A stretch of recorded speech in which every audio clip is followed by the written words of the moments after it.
Be afraid of us, for we are the knock on your door when you're home alone. We are the noise you hear in the middle of the night. We are the ones standing at the foot of your bed, watching you sleep. Be afraid, for we are all these things, and we are positively fiendish.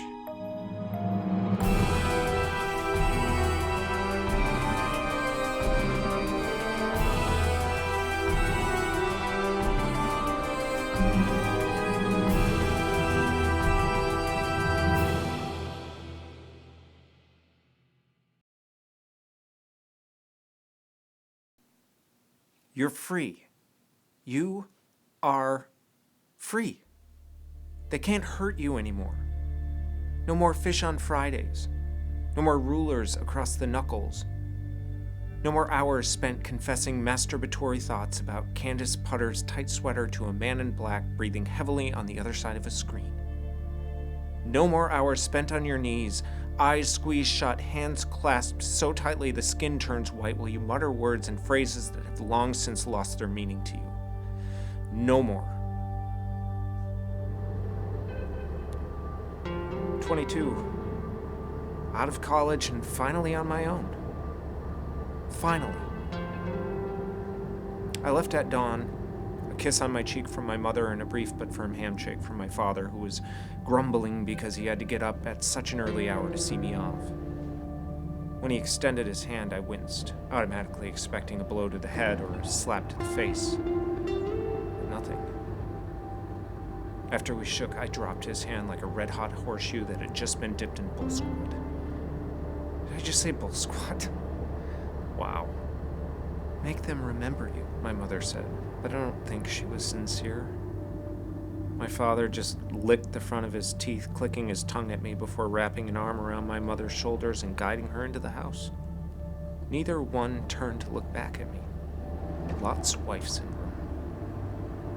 I've been on the road for over 2 days now, and I keep thinking about them. 2 days. Virginia to California is quite a way, and I wanted to take my time, see the sights, enjoy the scenery. But all I've done is check out Rowdy Raymond's Gator Farm, where I just ate a burrito and sat in the parking lot and cried for 20 minutes. No! Stop feeling bad. Stop the bull squat. This is my new life, and I'm free!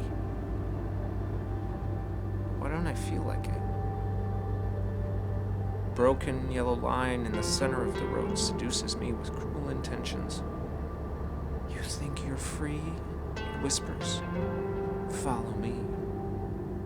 Follow me forever, and you'll end up right back at the beginning. Follow me. Follow me. Follow me. Follow me.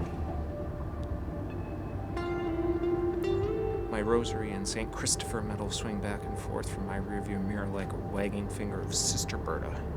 If God loves me, why would he create hell? I ask her. That's a foolish question, she replies. But what is the answer? Whack! That is your answer, she says, smacking my hands with the ruler. You belong to God. Do not question. She shakes her head and says, Poor Thomas. You will never amount to anything.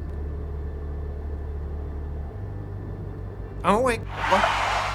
Headlights blast into my eyes. With one arm, I shield from the glare, and with the other, I spin the steering wheel as hard as I can, trying to pull my car back into the lane and onto the shoulder of the road. Thick clouds of dust glowing hellishly red in the dark from my taillights.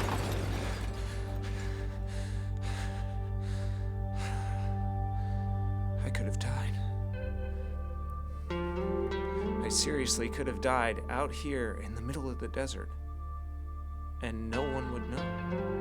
No one. Hello? Hello there. An old man wearing the night sky for a cape stands by my car, tapping on the window.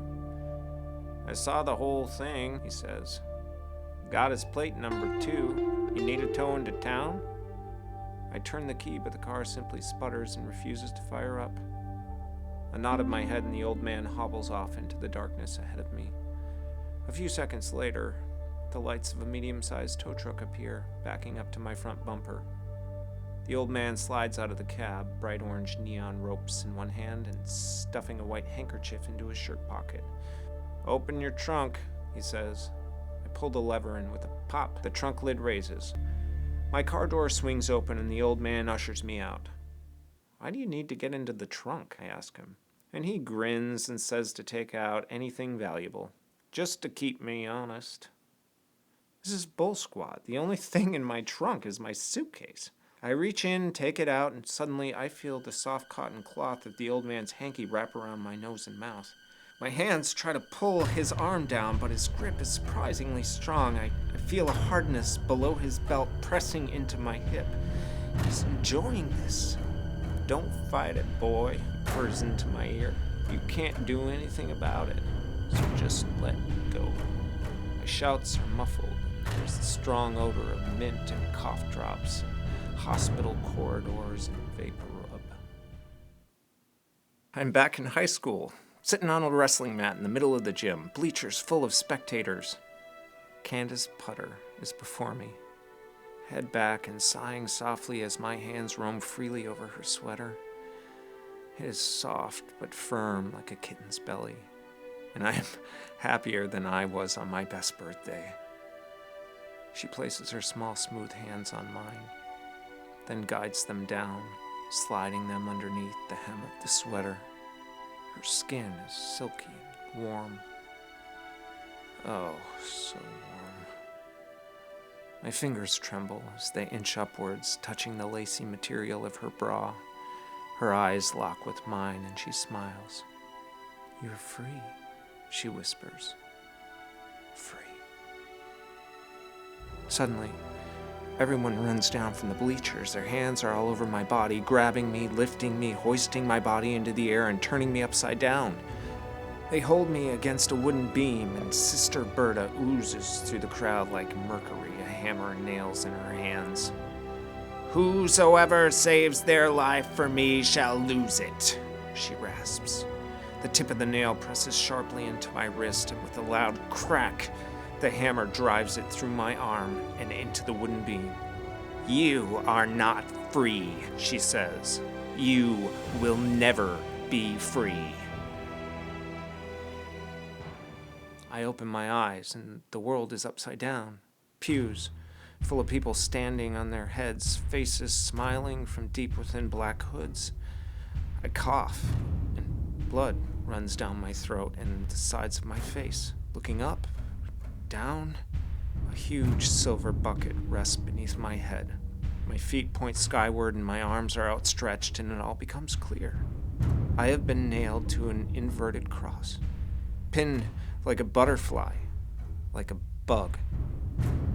The tow truck driver stands before them. The pounding in my ears blocks out most of what he says, but as he rants and raves and gestures to me with a long dagger in one hand, I catch the words praise and evil, and one that sends chills to the bone: sacrifice.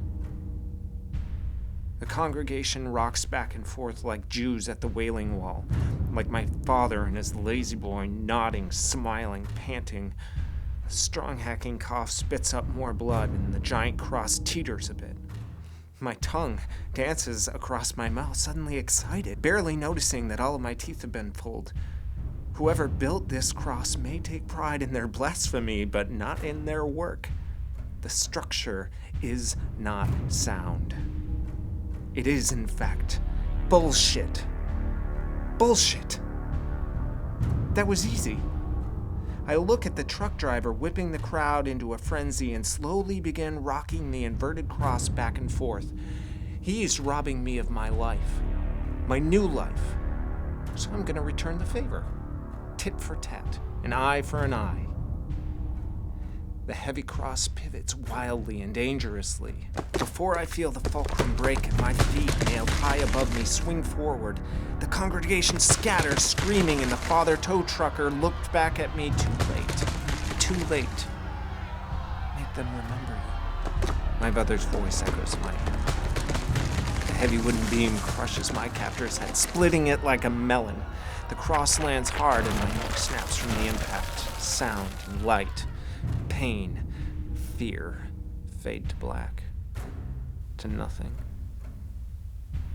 to forever. Free.